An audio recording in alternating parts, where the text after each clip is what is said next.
अगर आप stock market में इन्वेस्ट करते हैं या फिर ट्रेडिंग करते हैं तो आईटी सेक्टर जैसे कि टाटा का टीसीएस हो गया, विप्रो हो गया, एचसीएल टेक हो गया, टेक महिंद्रा हो गया, ये सबको भी फॉलो करते होंगे। तो एक सवाल अक्सर आता होगा कि एआई के आने के बाद आखिर इस आईटी सेक्टर का क्या होगा, है ना?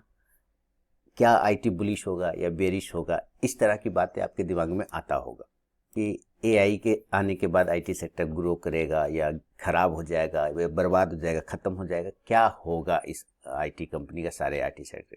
तो आज के वीडियो में आपको बताने वाला हूं कि एआई का आईटी सेक्टर पर, आईटी स्टॉक्स पर क्या इम्पैक्ट पड़ेगा, क्या ट्रेडर और इन्वेस्टर को स्ट्रैटेजी अपनाना चाहिए, और साथ ही क्या आईटी सेक्टर आगे जाके आपको फ़ायदामंद दे सकता है, फ़ायदा हो सकता है या नहीं। क्यों मैं ऐसा बता रहा हूँ, मैं उस पर आगे बढ़ूंगा, लेकिन मैं पहले बता दूं, मैं हूं रवि कुमार यानी आरके, और आप देख रहे हैं RK trading. Video educational purpose के लिए ये ध्यान रखिएगा, और वो इसलिए कह रहा हूँ क्योंकि आप आईटी सेक्टर के स्टॉक्स देख सकते हैं।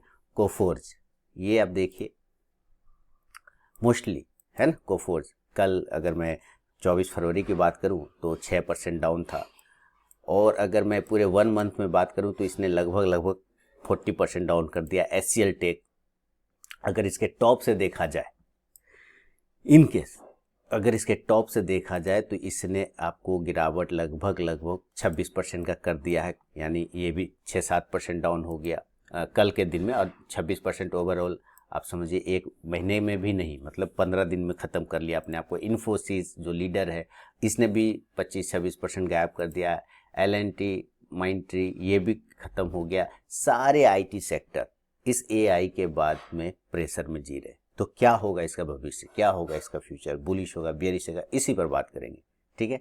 तो वीडियो पसंद आए ज़रूर फीडबैक करिएगा, कमेंट करिएगा, और चलिए वीडियो शुरुआत करता हूँ।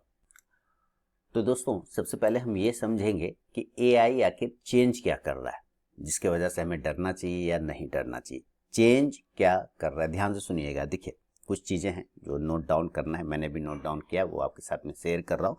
सबसे पहले आईटी कंपनी क्या करता है हम ये समझें। तो आईटी सॉफ्टवेयर बनाता है ना, और मेंटेनेंस का प्रोजेक्ट करता है, और सपोर्ट सर्विस देता है। ये 3 काम है। सॉफ्टवेयर डेवलपमेंट मेन होता है उसका, मेंटेनेंस का प्रोजेक्ट होता है ना, और सपोर्ट सर्विस भी देता है। लेकिन अब एआई जब आ गया तो उसकी वजह से काफ़ी काम जो है ऑटोमेटेड, यानी खुद से खुद हो रहा है। मतलब उसमें आपको कोई ज़्यादा, जैसे कि मैं अपना ही एक एग्जांपल देता हूँ कि अगर मैं अपने वीडियो के लिए मान लेते हैं कि एक थंबनेल बनाओ, मान लीजिए तो मैं खुद बनाऊंगा या किसी से बनवाऊंगा। अब चूंकि मैंने एआई ले लिया है तो मैंने एआई को बोला कि भाई एक थंबनेल बना लो, तो वो थंबनेल बना देता है। तो एक्चुअली जिसको मैंने, या तो मेरा मेहनत बच गया, या जिसको मैंने रखा था मैंने उसको हटा दिया। तो इसका मतलब क्या है कि वो काम ऑटोमेटेड हो गया, है ना। उसके लिए मुझे किसी अदर का हेल्प नहीं लेना पड़ेगा। एक एग्जाम्पल समझा रहा हूँ, ठीक है। अब जैसे आईटी कंपनी क्या करती है, कोड जनरेशन करती है, कोई भी सॉफ्टवेयर बनाती है तो कोड बनाती है, बग डिटेक्ट करती है, किसी चीज़ में सॉफ्टवेयर हैक हो रहा है या कोई सिस्टम में प्रॉब्लम हो रहा है तो किसी बग की वजह से उसको डिटेक्ट कर लेता है। इसके अलावा डाटा को एनालिसिस भी करता है ना। इसके अलावा और क्या करता है, तो भाई इसके अलावा कस्टमर सपोर्ट भी वो प्रोवाइड करता है बोट्स के माध्यम से, ऑटोमेटेड बोट्स। आप देखते होंगे बगल में चैट बोट खुला रहता है, उसमें आप लिखिए अपना क्वेरी, वो उसको आंसर आपको आता रहता है, यानी प्रॉब्लम सॉल्व होता रहता है। ये आईटी कंपनी काम करती है। इसका मतलब क्या होता है ये सब काम किसी व्यक्ति पहले करते थे आईटी कंपनी में, अब जो है वो काम एआई कर रहा है खुद से। बग डिटेक्ट कर लेता है, डाटा एनालिसिस कर लेता है, कोड जनरेट कर दे रहा है ना, ये सारे काम कर रहा है। तो इसका मतलब क्या है कि अब जो व्यक्ति वहाँ पर बैठा है उसका काम नहीं पड़ रहा है, ऑटोमेटिक काम हो रहा है। तो इसमें क्या चीज़ें हो सकती है, तो प्रोडक्टिविटी इंक्रीज होगा। पहला सवाल, इम्पैक्ट क्या आएगा, प्रोडक्टिविटी इंक्रीज होगा। आपको मैं सारा डिटेल समझाने की कोशिश करूँगा। प्रोडक्टिविटी इंक्रीज होगा का मतलब है, जैसे एक काम जो पहले 10 इंजीनियर मिलके कर रहे थे, 5 इंजीनियर मिलके कर रहे थे, 4 लोग मिलके कर रहे थे, और शायद 4-5 दिन भी लग रहा था, वो अब 3-4 लोग मिलके 1-2 दिन में कर लेते हैं, क्योंकि उसके मदद के लिए एआई बैठा हुआ है, आया हुआ है, वो कर देता है। तो प्रोडक्टिविटी इंक्रीज हो गया। इसका मतलब क्या है, 2 तरह का लोग सोचने लग जाते हैं इससे चक्कर में। क्या, एक बियरिश व्यू बना लेते हैं अपने मन में, और एक बुलिश व्यू। बियरिश व्यू क्या है कि भाई जॉब कम हो जाएगा, जॉब खत्म हो जाएगा, घट जाएगा। बिलिंग, ध्यान से, ये वाला बहुत जरूरी है, बिलिंग आवर्स कम होंगे, यानी भाई आप जो भी जितना घंटा बैठ के काम कर रहे हो उतना घंटा तो बैठ के काम, कुछ लोग घंटे के हिसाब से भी पैसा देते हैं। अब जब घंटे के हिसाब से भी जॉब करते हैं तो अब उनका घंटा तो कम हो गया ना, मतलब 5 घंटा कर रहा था वो 3 घंटा कर रहा है, तो पहले 5 घंटा का पैसा मिलता था, अब कितने घंटे का मिलेगा? 3 घंटे का पैसा मिलेगा, क्योंकि 2 घंटा तो एआई उसका हेल्प कर दे रहा है, तो काम जल्दी निपट गया, 2 घंटा पहले निपट गया, उसका कम हो जाएगा। आईटी कंपनी का रेवेन्यू स्लो हो सकता है, ये है बियरिश व्यू, है ना, कि भाई उसका जो रेवेन्यू आ रहा था, इनकम आ रहा था, वो तो कम हो जाएगा इसके वजह से। अब बुलिश व्यू क्या है? इसके अपोजिट एक थिंकिंग बुलिश व्यू का चलता है। तो बुलिश व्यू क्या है कि एआई सर्विस के डिमांड क्या होगा? एक्सप्लोड होगा। एआई सर्विस का जो डिमांड है वो एक्सप्लोड हो जाएगा, बढ़ जाएगा, न्यू प्रोजेक्ट्स आएंगे आपके पास में, और प्रॉफिट मार्जिन इंप्रूव हो सकता है। प्रॉफिट मार्जिन कैसे?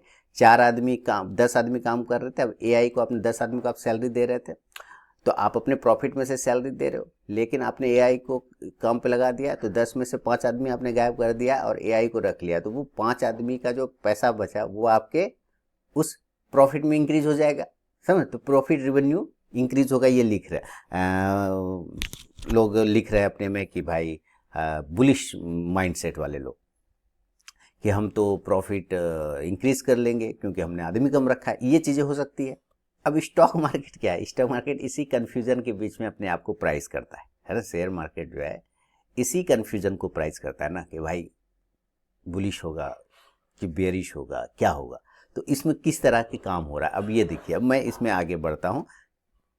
पहले स्टॉक मार्केट देखता है कि ग्लोबल डिमांड का क्या इफेक्ट है ना, ग्लोबल डिमांड यानी ओवरऑल वर्ल्ड में। इंडियन आईटी सेक्टर मेनली पूरे वर्ल्ड में क्या है, डोमिनेट करता है। सारे आपको ज़्यादातर जो विदेश में, खासकर यूएस और यूरोप में सबसे ज़्यादा इंडियन आईटी कंपनियों का दबदबा होता है। ये लोगों का प्रोडक्ट, इनकी सर्विसेज, इनके सॉफ्टवेयर ज़्यादा यूज़ किए जाते हैं।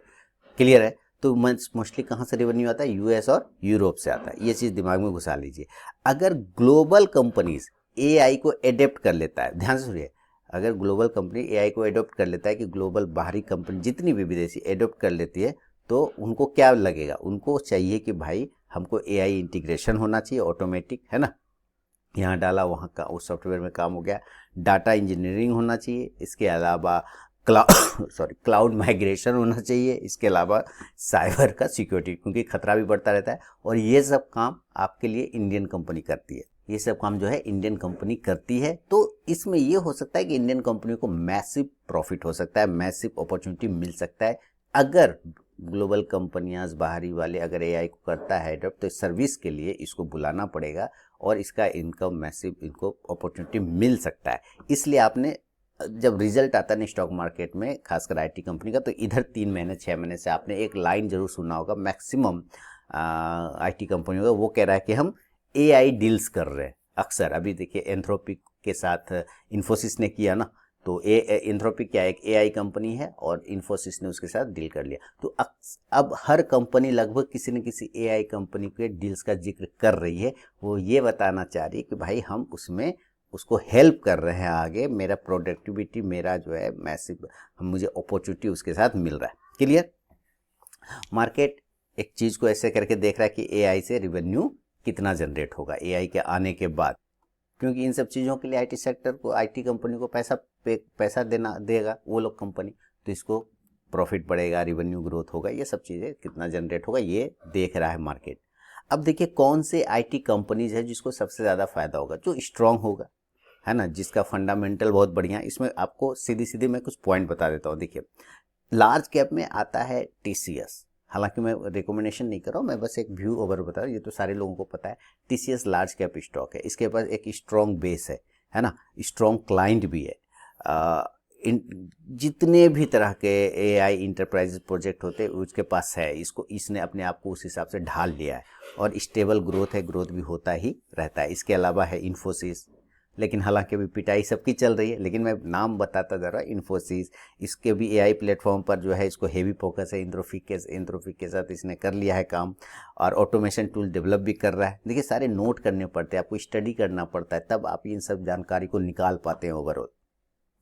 एचसीएल टेक के साथ क्या है, ये सारे लार्ज कैप हैं, Infosys, TCS, HCL tech, engineering plus HCL tech engineering plus AI combination, ये काम कर रहा है इसमें। और टेक पार्टनरशिप स्ट्रॉन्ग कर रहा है, यानी बहुत सारी कंपनियों के साथ ये पार्टनरशिप को मजबूत बना रहा है।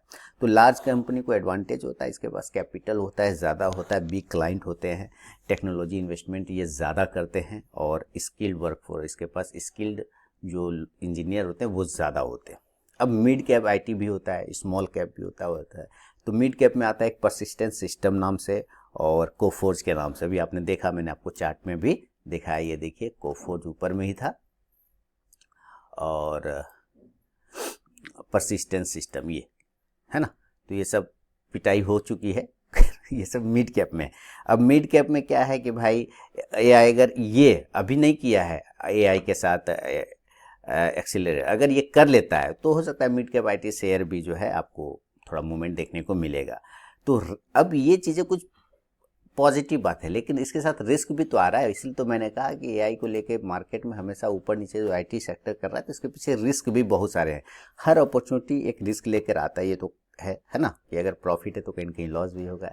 इसलिए पहला है ऑटोमेशन का रिस्क, है ना। ऑटोमेशन का रिस्क मतलब क्लाइंट बोल सकते हैं कि भैया, जैसे हम उसका एक क्लाइंट है काम तो पहले आप 1 महीना में करके दे रहे थे, अब तो एआई आ गया तो 15 दिन में काम हो जा रहा है, 10 दिन में काम हो जा रहा है। इसका मतलब टाइम तो कम लग रहा है, मेहनत तो कम लग रहा है। तो भैया मेरा जो चार्ज लेते हो, मैं 20,000 देता था, अब तो मैं 10,000 दूंगा, 12,000 दूंगा, 15,000 दूंगा, कम कर दो, है ना। क्योंकि अब तो मशीन का, मान लीजिए अभी मैं शेविंग कराता, एक एग्जाम्पल देखिए, शेविंग कराता था कैंची से और इससे, अब वो ट्रिमर आ गया। अब वो सैलून वाला क्या करता है, ट्रिमर लिया, मार दिया, मान लीजिए एक एग्जांपल, तो मैं तो उसको बोलूँगा ना कि भाई आपका जो उंगली चलाने का मेहनत है वो तो बच गया वो तो बच गया ना। तो भैया पहले तुम 50 रुपये ले रहे थे, अब तो 40 रुपया लो, बोल सकता है। तो क्लाइंट उस तरह से आईटी कंपनी को बोलेगा कि भैया काम ऑटोमेटिक हो रहा है तो बिल तो कम करो। तो इससे क्या होता है कि उसका हो सकता है उसको उसके प्रॉफिट पे, उसके रिवेन्यू पे थोड़ा असर पड़े। दूसरा, हायरिंग स्लो डाउन हो रहा है, आदमी को जो जॉब पे रखते हैं मान लीजिए काम पर, वो कम हो जाएगा, क्योंकि ऑटोमेटिक ये दूसरा तरह का व्यू चल रहा है, ठीक है। रिस्क इसके साथ तो वो कम करेगा, तो 4 आदमी का नौकरी चला गया मान लीजिए, ये भी प्रॉब्लम है, स्लो डाउन हो सकता है, ग्लोबल रिसेशन आ सकता है अगर यूएस स्लो डाउन आता है तो सबसे ज़्यादा फैक्टर किसको पड़ता है, सबसे ज़्यादा इम्पैक्ट किस पड़ता है, तो आईटी कंपनी पे। कुछ भी वर्ल्ड वाइड कुछ होगा, सबसे पहले आईटी सेक्टर को प्रॉब्लम स्टार्ट हो जाता है, क्योंकि मैक्सिमम डॉलर यूरो में काम हो रहा है, और वहीं पे अगर प्रेशर है तो इसका तो गया कहानी। इसलिए कभी कभी आईटी सेक्टर में आपको जो है ना साइडवेज अप टू निगेटिव माहौल देखने को मिल जाता है। लेकिन शेयर मार्केट, इसमें असली काम क्या है, ये कैसे उसको चेक कर रहे, तो स्टॉक मार्केट जो है ना करेंटली वो चेक नहीं करता, वो फ्यूचर को प्रेडिक्ट करता है, वो फ्यूचर को प्राइस करता है कि आगे क्या हो सकता है, 5 साल 10 साल 20 साल में वो क्या हो सकता है।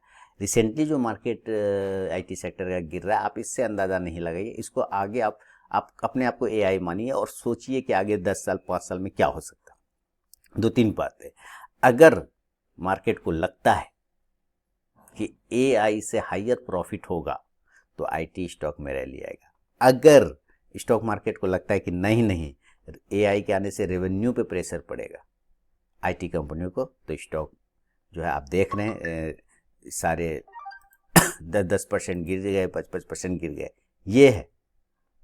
ये हिसाब चल रहा है। तो ट्रेडर और इन्वेस्टर में क्या होना चाहिए इसमें, जैसे अगर मैं ट्रेडर हूँ तो मैं क्या करूँगा, मैं अर्निंग सीजन में, देखिए सीधे ट्रेडर के लिए क्या है, अर्निंग सीजन में बहुत ज़्यादा वॉलीटिलिटी हो जाती है, जो रिजल्ट आता है ना, तो ब्रेकआउट ट्रेडिंग ज़्यादा बेहतर होता है ना। ब्रेकआउट आएगा तो ट्रेड करूँगा, ब्रेकडाउन आएगा तो ट्रेड करूँगा।